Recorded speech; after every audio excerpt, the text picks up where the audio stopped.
வணக்கம் அன்பு நண்பர்களே. இன்றைக்கி உங்கள் எல்லாரையும் சந்திக்கிறதுல ரொம்ப சந்தோஷம். இன்றைக்கி நம்ம இந்த வீடியோவில் என்ன பார்க்க போகிறோன்னா, தன்னுடைய முதல் டெஸ்ட் மேட்ச்லையும் சதம் அடித்து கடைசி டெஸ்ட்லேயும் சதம் அடித்த ஒரு இந்திய வீரரை பற்றியும், ஒரு நாள் போட்டியில் ரிட்டையர்மெண்ட் அனௌன்ஸ் பண்ணதுக்கப்புறம் டெஸ்ட்டு போட்டியில் கேப்டனாக வாய்ப்பு கிடச்சி அதையும் சக்ஸஸ்ஃபுல்லாக ஆக்கின ஒரு இந்திய வீரரை பற்றியும், தன்னுடைய கனவு கடைசி வரைக்கும் நிறைவேறலன்னு சொன்ன ஒரு இந்திய வீரரை பற்றியும் நாம் இந்த வீடியோவில் பார்க்க போகிறோம். வாங்க நிகழ்ச்சிக்குள்ளே போகலாம்.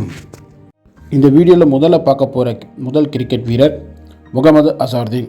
1984 வருஷம் இங்கிலாந்துக்கு எதிரான முதல் டெஸ்ட் போட்டியில் 110 ரன்கள் அடித்து முதல் டெஸ்ட்டிலே சதமடித்த வீரர் என்ற பெருமையை பெற்றிருந்தார். அதே மாதிரி 2000 ஆண்டு இந்தியாவுக்கும் தென்னாப்பிரிக்காவுக்கும் நடைபெற்ற ஒரு கடைசி டெஸ்ட் போட்டியில் முகமது அசாருதீன் சதம் அடிச்சிருந்தார். ஆக தன் விளையாண்ட முதல் டெஸ்ட் போட்டியிலும் கடைசி டெஸ்ட் போட்டியிலும் சதம் அடித்த ஒரே இந்திய வீரர் முகமது அசாருதீன் தான். சூதாட்ட புகார்களில் லஞ்சம் வாங்கியதாக சிக்கி தன் கிரிக்கெட் கரியரை தொலைத்து விட்டார் முகமது அசாருதீன்.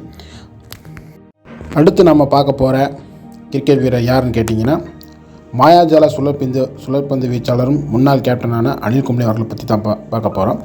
2007 வருஷம் ஒருநாள் போட்டியிலிருந்து ஓய்வு பெற்ற அனில் கும்ளேக்கு 2007 வருஷம் டெஸ்ட் போட்டிக்கான கேப்டன் வாய்ப்பு கிட்டியது.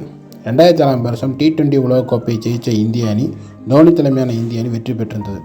ராகுல் டிராவிட் ஒருநாள் போட்டிகளிலும் T20 போட்டிகளிலும் மற்றும் டெஸ்ட் போட்டிகளில் இந்த கேப்டன்சியை ராஜினாமா செஞ்சார். ஒரு நாள் போட்டிக்கும் T20 போட்டிக்கும் தோனி கேப்டனாகவும், டெஸ்ட் போட்டியில் அனில் கும்ளேக்கு கேப்டன் வாய்ப்பும் கிட்டியது.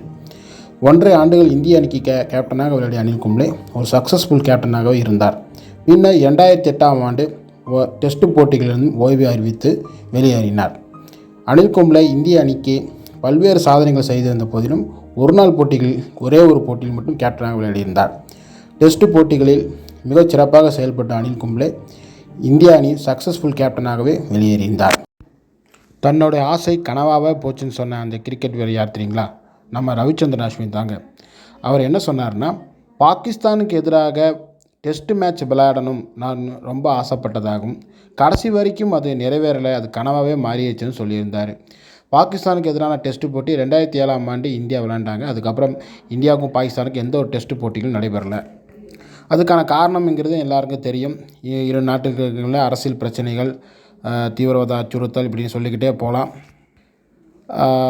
இந்தியாவும் பாகிஸ்தானும் பார்த்திங்கன்னா ஒன் டே T20 மாதிரி போட்டியில் விளையாடுறாங்க. அது எப்படின்னு பார்த்திங்கன்னா, ஐசிசி நடத்துகிற சாம்பியன்ஸ் ட்ரோஃபி, உலகக்கோப்பை, T20 உலகக்கோப்பை, ஏசியா கோப்பை, இந்த போட்டிகளை மட்டும்தான் இந்தியா பாகிஸ்தானிகள் விளையாடுறாங்க. இனி இந்தியாவும் பாகிஸ்தானும் டெஸ்ட் மேட்ச் விளையாடணும்னா அது டெஸ்ட் சாம்பியன் ஃபைனல் மேட்ச்சில் இந்தியாவும் பாகிஸ்தானிகள் மோதினா தான் உண்டு. ஓகே ஃப்ரெண்ட்ஸ், இந்த வீடியோ உங்களுக்கு எல்லாருக்கும் ரொம்ப பிடிக்கும்னு நினைக்கிறேன். மீண்டும் ஒரு நல்லதொரு வீடியோவில் சந்திக்கிறேன். நன்றி, வணக்கம்.